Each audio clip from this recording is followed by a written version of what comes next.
चूल्हे की ठंडी रोटी। विभा अभी चूल्हे पर खाना बना रही थी। विभा की सास एक चारपाई पर बैठी थी। अभी 2 दिन पहले ही उनका बेटा रवि छुट्टी पर घर आया था।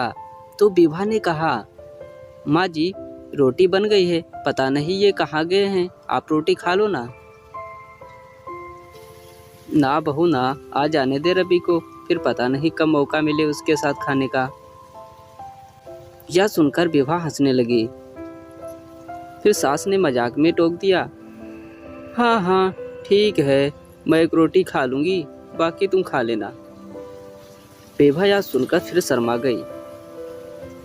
फिर सास ने कहा, पता नहीं कहाँ गया है, कह रहा था दोस्तों से मिलने जा रहा हूँ। फिर कुछ देर बाद रवि अपने दोस्तों के साथ घर आया। अरे कहाँ घूम रहा था, और तुम भी कमाल करते हो, इसे खाना तो खाने दो, अभी तो छुट्टी पर आया, बाद में घूम लेना इसके साथ। रवि चुपचाप खड़ा था, उसके दोस्त भी एक शब्द नहीं बोल रहे थे। विभा ने गौर से उसके दोस्तों को देखा। माँ जी कुछ बात जरूर है, पूछो ना क्या बात है, ये कुछ बोल क्यों नहीं रहे। फिर रवि ने आगे बढ़कर फिर विभा से कहा, तुम मेरे साथ कमरे में चलो, मुझे कुछ बात करनी है तुमसे। फिर विभा रोती हुई अपने कमरे में चली गई। अरे क्यों रुला दिया बहू को, अच्छी भली खाना बना रही थी।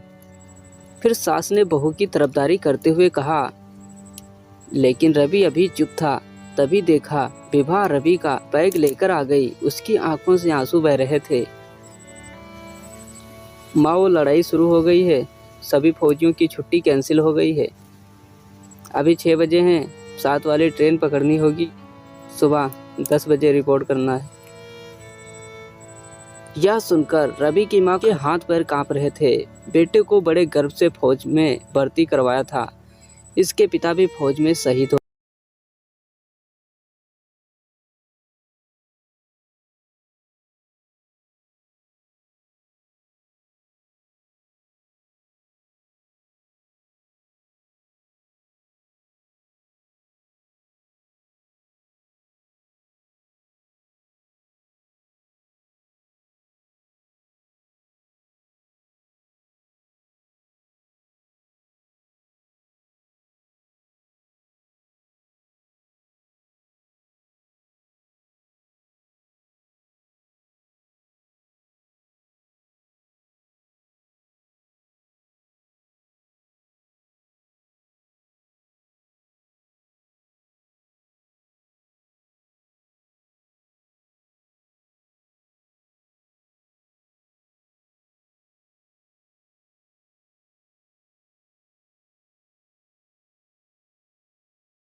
चूल्हे की ठंडी रोटी। विभा भी चूल्हे पर खाना बना रही थी। विभा की सास एक चारपाई पर बैठी थी। अभी 2 दिन पहले ही उनका बेटा रवि छुट्टी पर घर आया था। तो विभा ने कहा, माँ जी रोटी बन गई है, पता नहीं ये कहाँ गए हैं, आप रोटी खा लो ना। ना बहू ना, आ जाने दे रवि को, फिर पता नहीं कब मौका मिले उसके साथ खाने का। यह सुनकर विभा हंसने लगी। फिर सास ने मजाक में टोक दिया, हाँ हाँ ठीक है, मैं एक रोटी खा लूंगी, बाकी तुम खा लेना। विभा यह सुनकर फिर शर्मा गई। फिर सास ने कहा, पता नहीं कहाँ गया है, कह रहा था दोस्तों से मिलने जा रहा हूँ। फिर कुछ देर बाद रवि अपने दोस्तों के साथ घर आया। अरे कहाँ घूम रहा था, और तुम भी कमाल करते हो, इसे खाना तो खाने दो, अभी तो छुट्टी पर आया, बाद में घूम लेना इसके साथ। रवि चुपचाप खड़ा था, उसके दोस्त भी एक शब्द नहीं बोल रहे थे। विभा ने गौर से उसके दोस्तों को देखा। माँ जी कुछ बात जरूर है, पूछो ना क्या बात है, ये कुछ बोल क्यों नहीं रहे।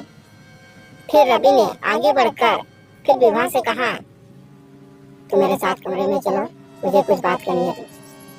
फिर विभा रोती हुई अपने कमरे में चली गई। अरे क्यों रुला दिया बहू को, अच्छी भली खाना बना रही थी। फिर सास ने बहू की तरफदारी करते हुए कहा। लेकिन रवि अभी चुप था। तभी देखा विभा रवि का बैग लेकर आ गई। उसकी आंखों से आंसू बह रहे थे। माँ वो लड़ाई शुरू हो गई है, सभी फौजियों की छुट्टी कैंसिल हो गई है। अभी 6 बजे हैं, 7 वाली ट्रेन पकड़नी होगी, सुबह 10 बजे रिपोर्ट करना है।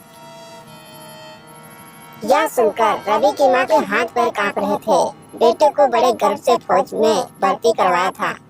इसके पिता भी फौज में शहीद हो गए थे, लेकिन जब इकलौते बेटे को बॉर्डर पर भेजते हैं तो रूह कांप जाती है।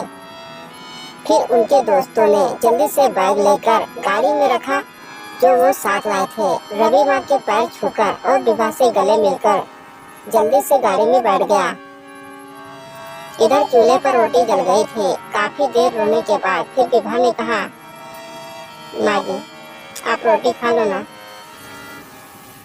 फिर सास ने कहा, बहू जिसके साथ खानी थी वो तो भूखा ही चला गया, तू खा ले, मुझे भूख नहीं है। फिर दोनों रोटी भूलकर दूर जाते रास्ते को देख रही थी। पता नहीं अब कब घर की रोटी खाने वाला वापस आएगा। तो दोस्तों ये छोटी सी कहानी आपको कैसी लगी नीचे कमेंट बॉक्स में बताकर अपनी राय दो। ऐसी ही और मजेदार कहानियाँ देखने के लिए चैनल को सब्सक्राइब कर दो। धन्यवाद।